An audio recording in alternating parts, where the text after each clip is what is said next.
Are we live?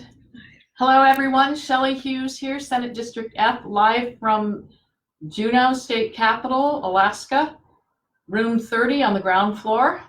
And I represent District F for friends, family, fine folks, and farmers. Okay, got that? And with me today is my legislative intern aide extraordinaire, Dawson Mann, who's going to try this out, helping me with the Facebook Live tonight. And we've got Lisa, who is our videographer. So I want to go over a few things. And first of all, if you could please like and share the video right now, because then we can get more people on and we can have a good exchange. I will go over some things, and then Lisa and Dawson will be monitoring comments and then bring up some topics that you might be interested in or some of the comments that you might have. But while you are liking and sharing, we will go ahead and get going. And first, before I do anything else, I want to give a big shout out to Senator Mia Costello. You may have heard that she fell on the ice and she broke her hip and had to have surgery Friday evening. So I'm just wishing her well. She is recuperating. She is a trooper and she's a good friend of mine. And I appreciate her stands. And because I appreciate her stands, I want her hip to get better so she can keep standing. So I wish you well. Our prayers are with you, Senator Costello, for your hip to heal. So lots of activities, Dawson with bills. And Dawson actually made up a little cheat sheet for me. So I'm going to go over those and then we'll take a break and you can let me know who's joined us. SB 115 is the motor fuel tax. We've talked about that, I think, every week, haven't we? Yeah, most weeks. Yeah, but it looks like it may actually be on the floor this week. So be watching that.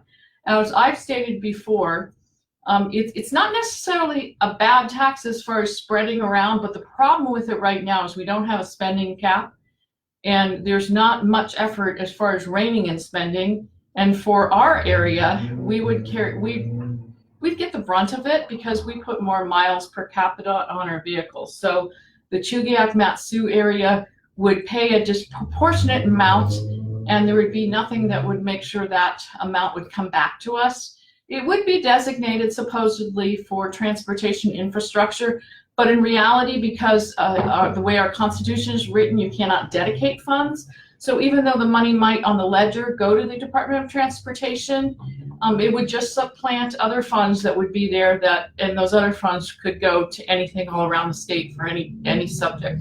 So it's a bit of a problem, but I actually think that it will probably pass. I think that it has the votes. If it's coming to the floor, it's likely it will pass. So I could stop here if you've got people you want to say. Yeah, so we can go ahead. So sure. Poletta Richard says hello. Hello, thank you for joining us. William Deaton says hello. William, good to have you. We'll be talking about SGR 13. It's on our list. Ken Cunningham says thanks for representing us. Thank you, Ken. Thank you for all of you who are my bosses. This is a really important time for you to let me know what you're thinking. If I forget that you hold me accountable, we've got a real problem. It's your time to boot me out. So this is your time to weigh in and let me know what you think. So thanks for joining us, Ken. Yep, and then Penny Mosher says hi, Shelley, Dawson, and Lisa. Hey, Penny. Lisa's waving. Dawson, you want to say hi to Penny? Hi, Penny. And now back to the topic of the tax. William Deaton says, I oppose any new taxes before there is a spending cap. Right, and I want to tell you, because we've talked about the statutory spending cap that was proposed. I believe it was SB 104. My understanding that has been pulled back, and it is not moving now. And as you know, it would not hold up in the court of law if a future legislature decided to blow past that number. And by the way, the number that was being proposed is quite a bit higher than what the UGF were currently spending, so it was a bit of a problem. So should I go on with the next bill? Or? Yeah, go ahead. Okay, so another bill that we expect to be on the floor Wednesday is one I think has been worked on maybe 6 years or 7 years. It's Senator McChickey's Title IV bill. It's a rewrite of all the statutes regarding alcohol in our state, and it was an effort by some who wanted to help, particularly the rural areas, but all over the state, the alcohol problem. And to make sure minors wouldn't have ready access and things like that. Well, the bill grew, and it's pretty thick. It's complicated. We heard it in judiciary last year. We're trying to take care of a few matters to make sure that an area like ours that is growing could actually have another restaurant. The Mayor of Wasilla indicated that unless we fix something in the bill, it would be at the point where, for instance, if we wanted to have an Olive Garden in Matsu, we couldn't have an Olive Garden because it's based on population and so many licenses based on the population. So there's some effort to make some fixes, particularly for an area like ours that is growing. So I think that'll be on the floor on Wednesday. Should we go on to SJR 13? So I'll give a shout out. Elizabeth Mann is watching. Hi, Elizabeth. Michelle Etsy says hi from Glen Allen. Hello, thank you, Glen Allen, for joining us. That's great to have people from all over the state.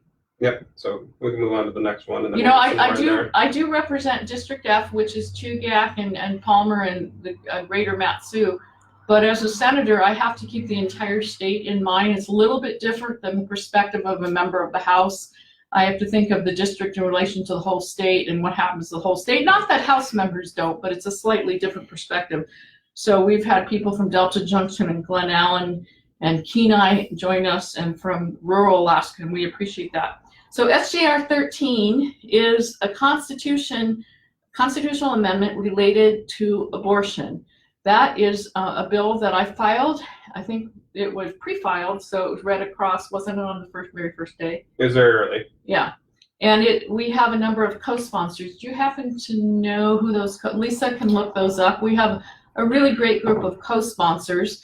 I will mention to those of you who are interested in this particular topic, there were 3 bills on the same topic, not constitutional amendments, but 3 bills dropped in the House today that were read across. Today was the last day that you'll hear new bills by legislators.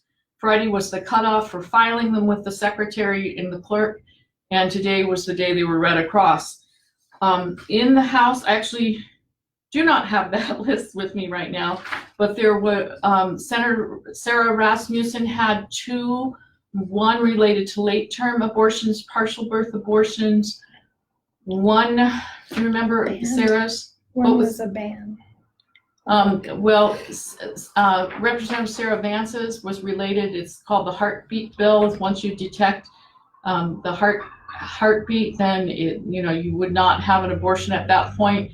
And then Sarah had a second one, and Lisa's looking it up, so we'll do that. But it's interesting because we have not had a bill on this topic for a few years. I was talking to Senator David Wilson today. He's in his 4th year, and he has not we haven't had a bill on that topic on the floor since he's been here. So it is a topic that has not come up, and now all of a sudden we have 3 bills in the House and 1 in the Senate.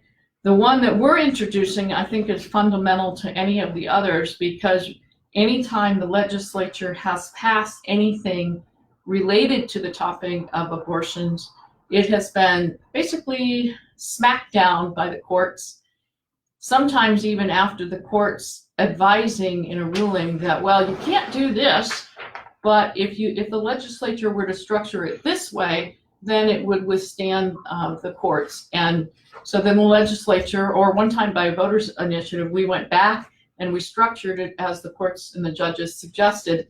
And guess what? A couple of years later, they knocked it down anyway. So this constitutional amendment would basically say that the right to privacy and the Equal Protection Clause cannot be applied when it comes to abortion. And what we have in our nation is we have the federal law. Roe versus Wade was one of those decisions, but there are many states across the nation that have put parameters up. For instance, they don't allow partial birth abortion. They don't allow late-term abortion. And lots of these are very blue states, very Democratic, controlled by Democrats, but they don't allow partial. They don't allow late-term. They require parental consent or parental notification if it's a minor who has a pregnancy that they're wishing to terminate it. So what our constitutional amendment would do would allow us, for the legislature or the people through a voters initiative to set the policy related to these kind of things. And someday, as I've said in other Facebook Lives, I want to see abortion abolished. I truly do. And I have said also in some of these Facebook Lives that I believe that we will look back one day, we will look back on abortion like we do today on slavery, and we will ask, how could what we thought was a civil society allow such a barbaric act? So anyway, this constitutional amendment would allow, would just give instructions to the courts basically, and it is up on Wednesday. We have some excellent invited testimony, OBGYNs. We have a really, hopefully someone from a group called San Francisco Pro-Life. We're trying to get that person, very interesting perspective. The person is not a conservative. The person's actually an atheist, but looks at it from a human rights perspective. So we may have some very interesting testimony. You might want to tune in. Do we have the sheet that says what time? Lisa's grabbing the sheet. It's Wednesday, and we'll hold it up. And then Lisa will also post a photograph of it in the comments section. But you can see it's to be heard at 1:30. It should be a very interesting discussion. And then we'll have some invited testimony. Then it's opened up to public testimony. So if you listen in, you could call in and you can testify and voice what you think is good for our state. And do you have those phone numbers, Lisa? They're already on here. Okay, but they're also on the larger sheet. So we have the phone numbers for SJR 13, the constitutional amendment, Wednesday at 1:30. It's a constitutional amendment related to abortion. We encourage you to weigh in and call. It's going to be before the Senate Health and Social Services Committee. So it should be a very interesting committee. So let's pause and see what you've got there. We've got a few people. Buddy Witt is watching. Hey, Buddy. But Buddy, Dawson's doing a great job, don't you think? Buddy, you can critique both of us. Tell us how we're doing. Don't now do that you're on this side. No. So William Deaton mentioned Supreme Court decisions are not federal law. Kind of going on here. Excuse me? He said Supreme Court decisions are not federal law. Yes, and one of the interesting things is that our constitutional amendment would allow something that possibly could be passed that could be the very legislation that could move all the way up to the Supreme Court and perhaps face off with the Roe versus Wade decision. So our constitutional amendment is an important one for the very most vulnerable, the most precious little humans. And, women, I'm a woman, and, I get it for the women who feel the way they do as far as their bodies and their autonomy. But I ask the question, what about the choice for the littlest women? For the littlest women, those baby girls, what about their autonomy? What about their choice for life? So that's the question. I know it's hard. And part of this is going to have to be that people will open up their hearts and their homes to adopt children and take children in. We need good families. And I know I don't know what the percentage of couples are that cannot have children, but I have heard that it's quite a process even to adopt a child. And so I believe there are loving homes and there are couples that would welcome a child in if a mother is in a place where she cannot take care of the child. And there have been a lot of people raised that have been adopted and had great lives. So, yeah. Yeah. So I'll just give a shout out. Gene Mann is watching. Hi, Gene. And there were some questions about audio. We have checked. And it definitely seems like our audio is working. So we do have the window open. Are you hearing the cars and trucks outside? Is that creating too much noise, I wonder? Can you hear us now? So we haven't checked. Oh, okay, so they're hearing. It might be you just need to turn your volume up on your phone or your computer or your iPad or whatever. Yeah. So Kathy Boats has a question here. Hi, Kathy. Where is SJR 17 and SB 187, the binding caucus, is standing? I think she's just referring to those. Those bills have been referred to committees. There are no hearings scheduled. There are Buddy's got this little list he wants me to go through, but there were a bunch of bills. See, 2.5 pages of bills read across on the Senate floor, so I thought I might mention a few of those that might be of interest. And then there was quite a list over in the House. Like I said, of the long list in the House, I know 3 of them were on the subject of abortion. So what was the comment? Binding caucus. Oh, yeah, it's just been referred. It has not been scheduled.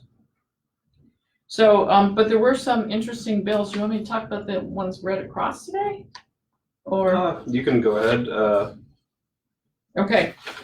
So, I'm going to read the ones that might be a little bit, there are too many to read all of them. But Senator Schauer has one. It was an idea I started talking about when I first got in the House, and there have been numerous conversations. It would basically propose an amendment to the Constitution relating to a biennial state budget. So you'd pass a budget every other year. And it also would impact the regular session and the duration of a session. So I haven't read that yet, but it sounds interesting.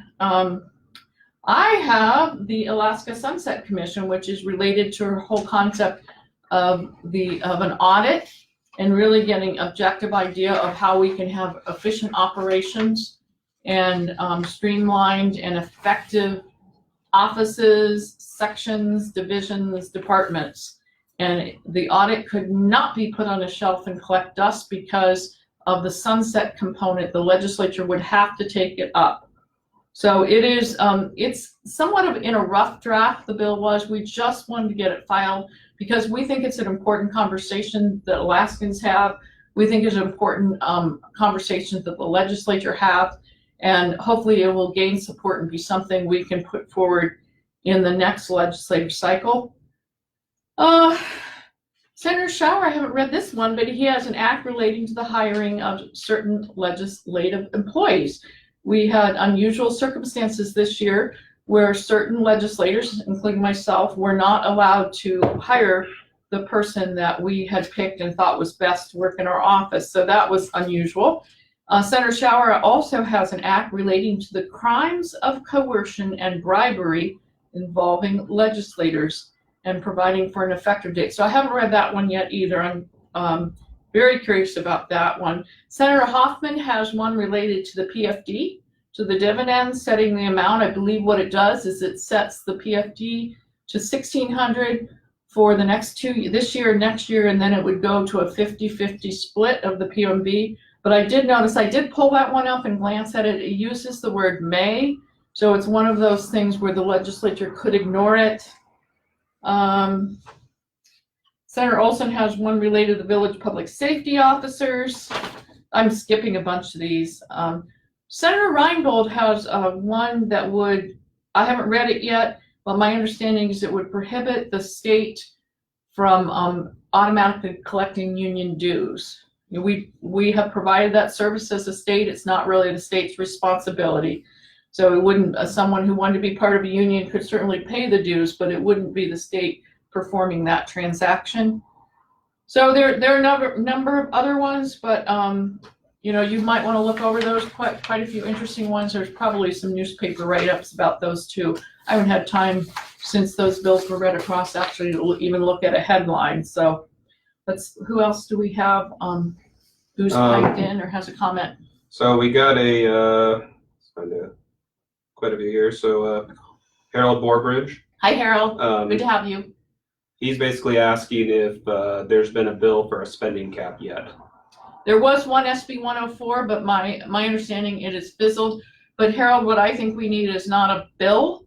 We need a constitutional amendment because the judges would uphold the right of the legislature as the appropriators to use one that's in the Constitution, which is sky high. It's rather meaningless cap right now. So statute's not going to cut the mustard, in my opinion. Have you ever heard that phrase, cut the mustard? I have not. My husband uses that. Oh, Lisa has. Have you ever heard the phrase cut the mustard? Something's not going to cut the mustard. I guess I'm too young. I don't even know where it comes. Doesn't even What really are you make saying, sense. Dawson? I'll mention, as far as our bills that we're working on this office, you want to tell them about what's happening with SB 81 and what it is? Yeah, so SB 81 is a bill that works to trying to figure. It's quite a long modernize maybe. It modernizes the it modernizes laws regarding try to find the right word here, because there's the co-ops and then there's the co-op meetings. So it's got quite a few different pieces to it. And these are for the electric and telephone co-ops, like MTA, Mountain Michigan Telephone Association. But there are co-ops all over the state, almost every region of the entire state. And it helps standardize some stuff too, because there are some associations that operate as co-ops, and it helps brings them back more properly into the fold with the naming conventions. What was the last year those statutes had been addressed? They were established, what decade was it? Do you remember? To be grandfathered in? Yeah, or when they were very first written, the Co-op Act. Do you remember when that was written? How long ago? Oh, there's two separate acts, but I don't know if that's really the kind of detail they want us to be getting into with the difference between those kind of statutes. It's been a while. It's been a few decades. And the funny thing is, for instance, for the Telephone Association, some of the technology that they offer to the consumer, they can't even use it to conduct business. So it's kind of funny. It's like it's time to come into the 21st century. And on the topic of Senate Bill 81, it does have a hearing tomorrow where we're expecting it's probably going to get moved out. What committee it's in? Senate Labor and Commerce. Senate Labor and Commerce tomorrow afternoon, and we're hoping it'll get moved out. That's just a basic good. I say non-controversial. Sometimes when you say something's little or non-controversial, something happens, but really it's pretty benign.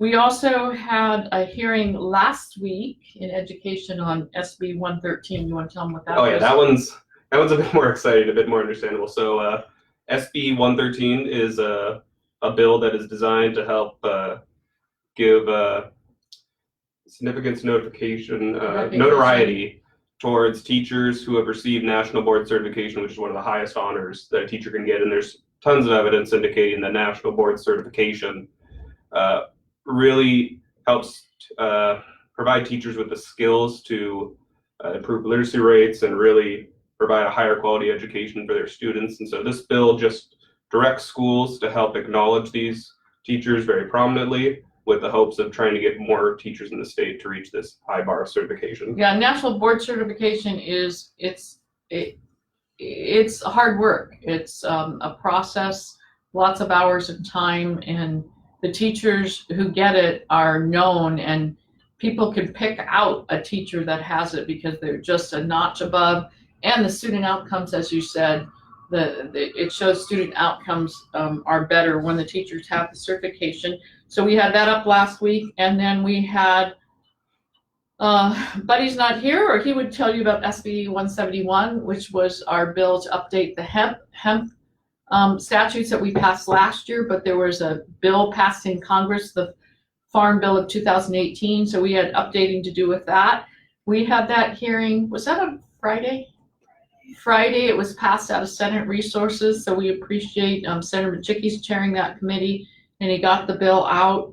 So now it's headed to Finance, and that one we really need to get passed because the program cannot go after October of this coming fall. And we know there are growers and people that want to start planting this season, and to invest in doing it, they need to know that the program is going to move forward. So we hope to get a hearing in Finance before too long so we can move over to the House.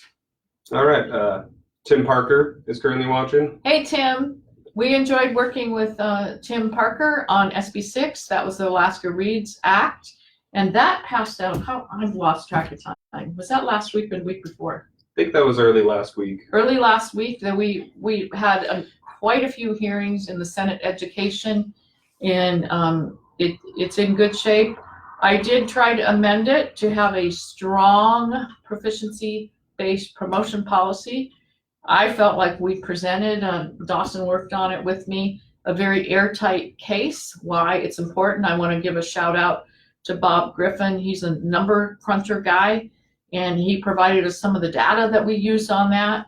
And the states that have a strong policy have much better results, much greater improvement, and their kids shoot up to the top of the list of the 50 states. The states that don't have a strong policy, they improve a little bit. Some of them kind of hover where they are, might move up a little bit, but not to the extent that the states with strong policy. I want to give a shout out to Dr. Goyette and Dr. Bishop of Matsu and the Anchorage school districts who are supportive of a strong policy.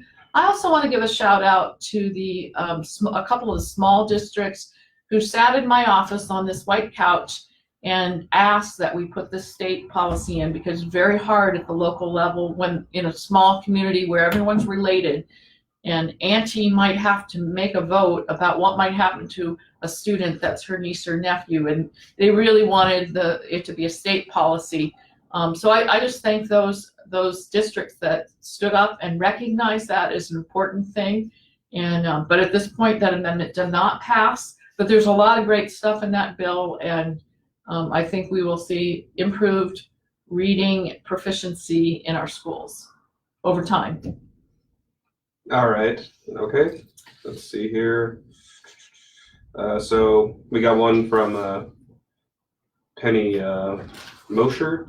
Hi, Penny. There needs to be better accountability of public funds in the legislature, state employees, and it seems like there's not any at the moment. You know, and that's another very good case. In fact, that was one I'm not even sure I really emphasized when I did the stronger proficiency-based promotion policy. We are putting more than $1 billion into K-12 schools, and yet we have students being pushed through the grades. They're not mastering the objectives along the way, and they're walking across the stage with a diploma that has little value because they haven't mastered things. And in fact, the number of college-bound kids, and remember, college-bound is only a portion of those coming out of high school. The bulk of those college-bound kids are needing remedial courses. And this will blow you away, because remedial math that you take in college is equal to, I almost feel like we need a drum roll for this, it's equal to 6th grade math. Sixth grade math, remedial math.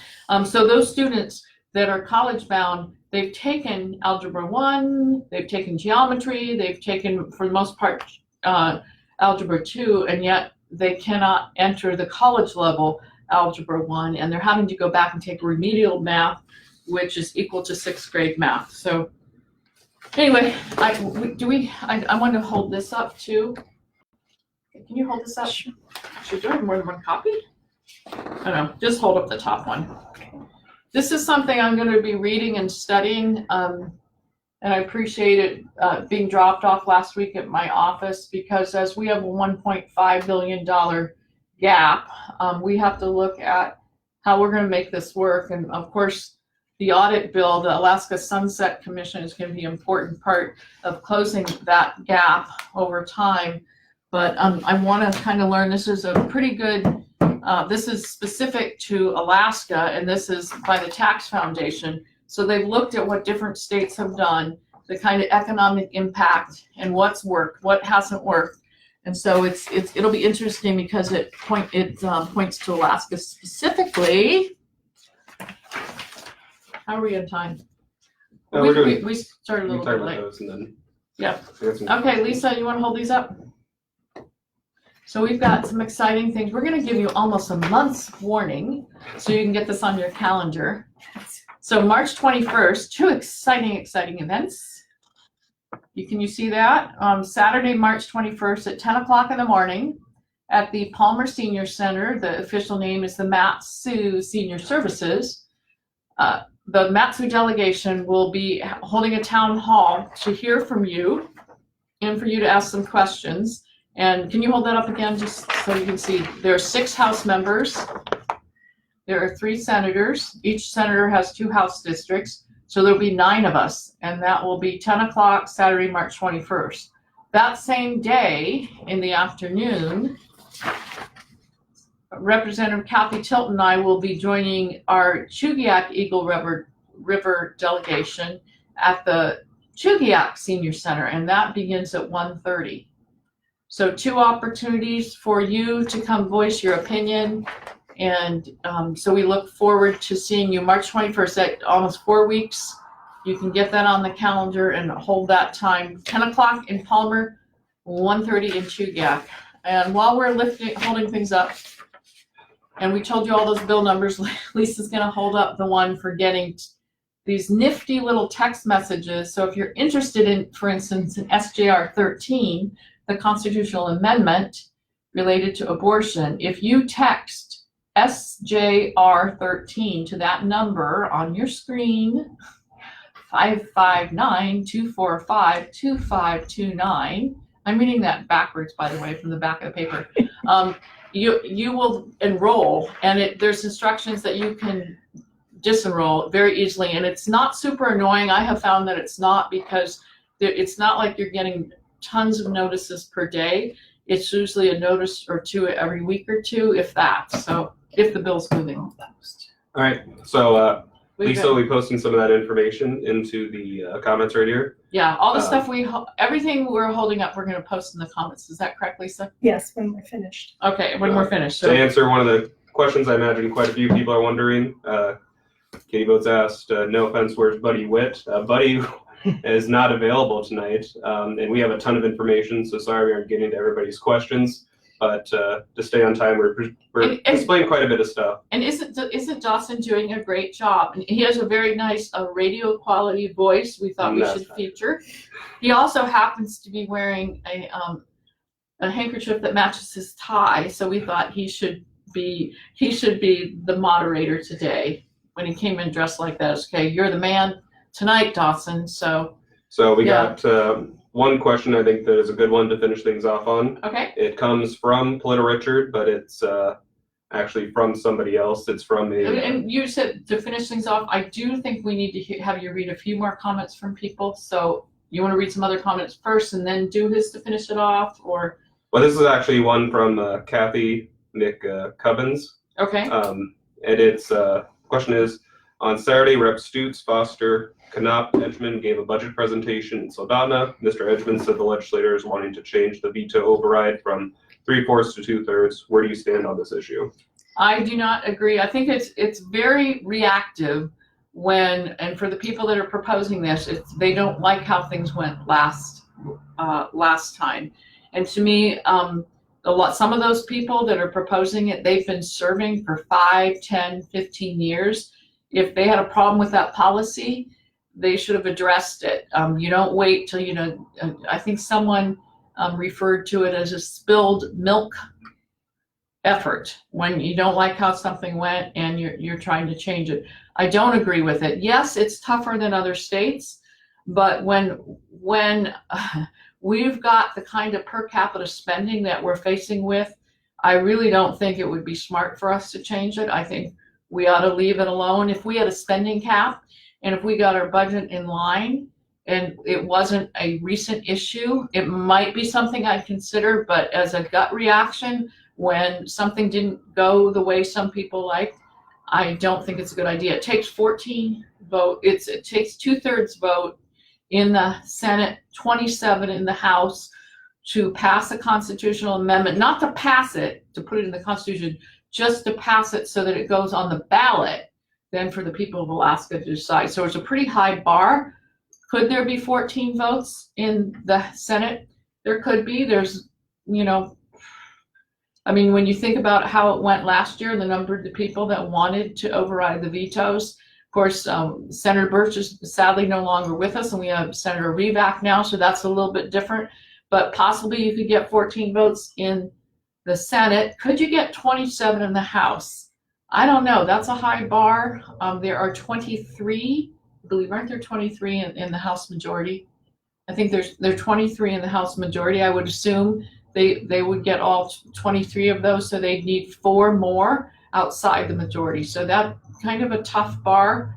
But I am not supporting it. So we do have a few questions being asked about abortion. If you were watching earlier, we had quite a few bills we were talking about on the topic of abortion. We had SJR 13, and we talked about quite a few of the House bills that have come up today. So is there anything more you want to say on the topic? Yeah, before we talk about abortion, I just want to say, if you agree, SJR 14 is the one that would change the high bar of needing 3/4 of each body or a total of 3/4, 45 votes out of 60 to override a veto of the governor. If you like the third three-quarter, let me know. I like the three-quarter. If you like the two-third, let me know you like the two-third. And so the other bills about abortion. We talked about them earlier. Some other people are still asking questions about the abortion issue. You want to read some of those questions, or?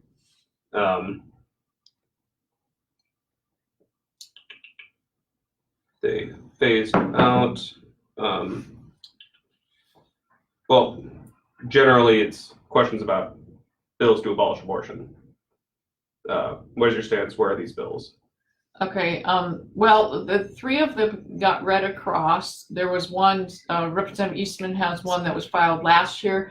It has not been scheduled for a hearing. And now there's three other ones. I didn't look at the referrals. I'm thinking they probably got a referral to the Health and Social Services Committee on the House side. By the way, that's where our bill will first be. SJR 13 is up in Health and Social Services on the Senate side. Senator David Wilson is the chair of that committee. Also on that committee is Senator von Imhoff, Senator Giesel, help me, Senator Begich, and there's one other senator. Who is the other senator? Oh, Senator Schauer. So there's 5 people on that committee. I'm guessing the ones in the House were also referred, but to the House Health and Social Services Committee. Okay. Any other comments or questions? Or we started late and we haven't quite gone 45, so we have room for maybe one more topic if there's something else. Or well, Posey Boggs says thank you for your hard work on the Alaska Reads Act. Thank you, Posey. You know, one of the items that we were able, I worked with Dawson on and got in there, which I think is going to be a real positive, and that is we changed the eligibility date for 5-year-olds and entering kindergarten, 6-year-olds entering first grade, so that the children will just be a few months older. And you know how little ones, the difference a few months can make in their maturity and their readiness. And so I think having children, when you allow a 4-year-old in with 5-year-olds, there can be quite a range that teachers having to deal with. So having children just a little bit older, I think will really help. It'll help the teachers tremendously and help with the outcomes as well. Okay. And then we do have a question from Leah Deaton about the budget. Mm-hmm. Do you support reducing it since there was the deal brokered between the university and the governor? So do you support that compact? And earlier there was also a question about single accreditation for the university. That's a whole new topic, isn't it? Yeah. That agreement, that compact was made between university officials and the governor, but the legislature is actually the appropriator. So I think it is. I think it was a way for the governor to say, I won't, if we make these reductions, I won't veto it further. I think that's kind of what his agreement was with them, but it's all ultimately up to the legislature. I do know that even with the large veto that didn't stick, it was still going to be more per student than any other public university in the nation was spending and providing for their public universities per student. So it's quite generous. I do believe there's room for more reductions. I haven't studied this. There's different schools of thought as far as how efficient it would be to have one or to have the local control. And so I'm not going to weigh in on that one right now. I think Senator Schauer, did he have a bill on that? Or he had a hearing or something on that. And so I know there's different schools of thought. I know there's some professors at the University of Alaska Anchorage who feel like it would actually be more cost effective not to have one giant university. So I'd have to listen to the discussion and debate on that. So I'm not going to say. Okay. And if we can end off with this one, the last one, there was a question about the pre-K, which is a big part of Senate Bill 6. So the new expanded pre-K program. So if you could share your thoughts on that. Yeah, did the person have a comment about it themselves, or? Just said, what about pre-K? Oh, what about pre-K? I would have done a pure read bill. My bill last year did not have pre-K in it. There's a lot of debate. Fundamentally, having children start school so early, it call me old-fashioned. If they can be at home with a parent, I think it's a real positive. We already have 13 grades between K to 12. That's 13 grade levels. We're adding a 14th cohort. We're basically adding a 14th grade level, and we're struggling to sustain what we have. We're struggling to get more dollars into the classroom, and now we're adding another grade. But that was part of the agreement that the governor worked out with Senator Begich in SB 6. And there are some students that they're in homes where it's maybe not the best atmosphere because of drugs and alcohol and problems. And for those children, being with a caring, nurturing teacher might be better than being at home. So I understand for some children it's better, but it is voluntary. I will say it's voluntary, but it ramps up so that by the end of how many years? 8 years? It would be available to, I think, to 88% of the children. So you're basically over time adding another grade, another cohort. But I think the reading part of the bill is very important. I think we will regret not having a stronger proficiency-based promotion policy, and perhaps one day we'll go back and fix that. And by the way, my amendment didn't flip that switch in 1 year. It was going to be a 4-year transition. So I thought it was very reasonable, and I'm disappointed.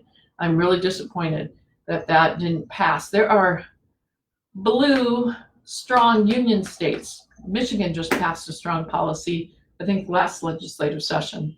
So I was really scratching my head that a state like ours wouldn't be willing to look at moving to something like that wouldn't kick in for 4 years.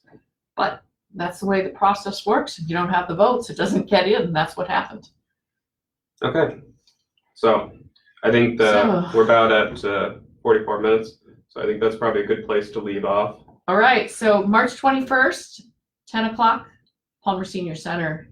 You and me, and actually I think Dawson and Lisa are going to come back, so you get to meet them in person. And then that's in the morning at 10. In the afternoon, 1:30 is at the Two Gap Senior Center.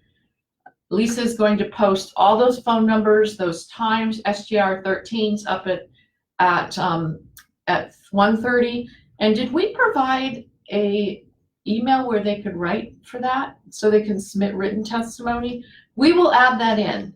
There's a Senate Hess committee email. You can also send it to us, and Lisa will get it into the bill packet, get it posted.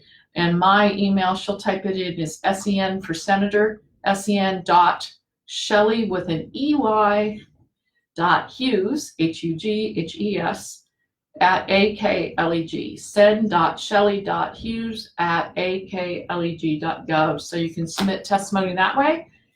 And thank you very much, Dawson. You did an awesome job. Thank you.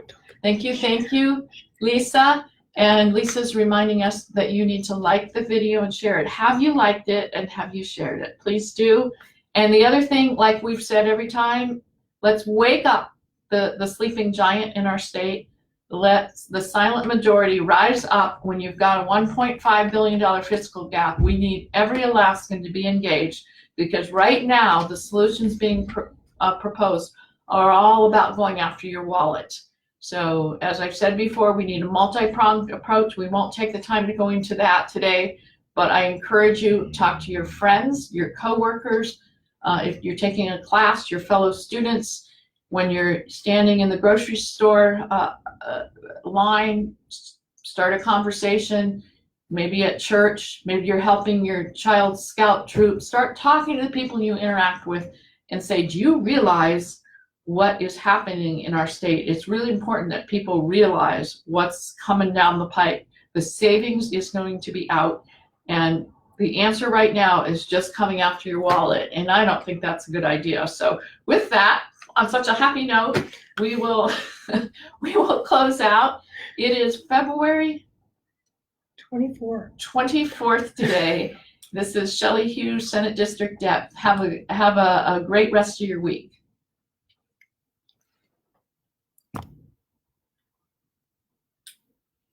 Did it stop?